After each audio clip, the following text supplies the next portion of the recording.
चलिए, acceleration of the block देख रहे हैं M1 और M2 के लिए। ठीक है, सिचुएशन कुछ तरीके से कि एक ब्लॉक जो है आपका वो टेबल पे रखा हुआ है, सपोज यहाँ रखा हुआ है, और एक ब्लॉक हैंगिंग है।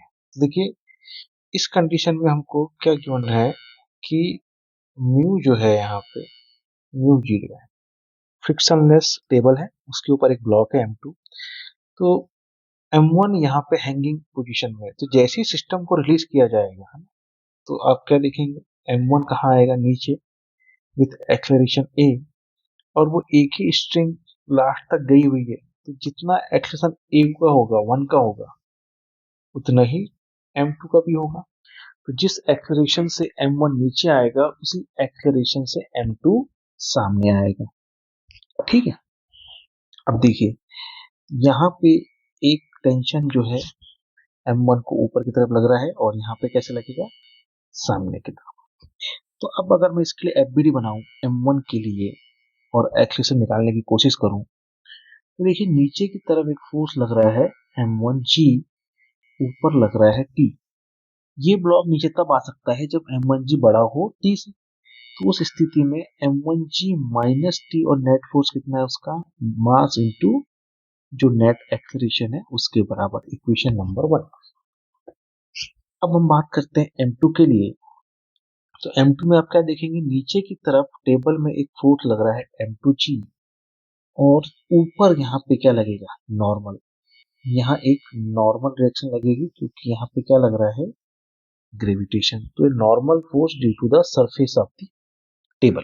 ठीक है, अब सामने की तरफ आप क्या देख रहे हैं कि यहीं पे टी लग रहा है, और पीछे कोई भी फोर्स नहीं है क्योंकि फ्रिक्शन नहीं है। तो देखिए इस डायरेक्शन में तो कोई मोशन हो नहीं रहा, तो n is equal to M2G, vertically यहाँ पे इक्विलिब्रियम सेट हो गया।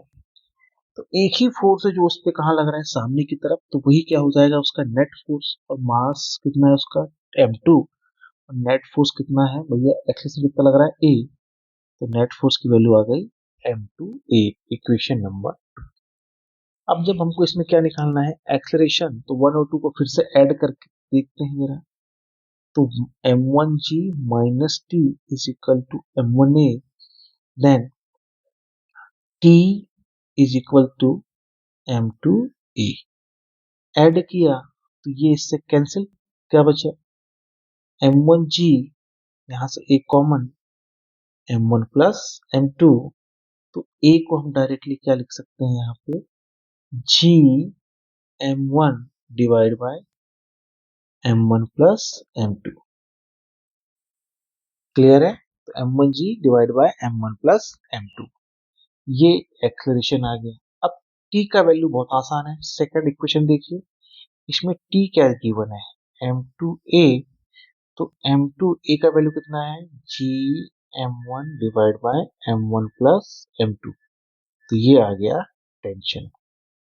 ठीक है, तो इस तरीके के सिचुएशन में हम A और T को ऐसे निकाल सकते हैं।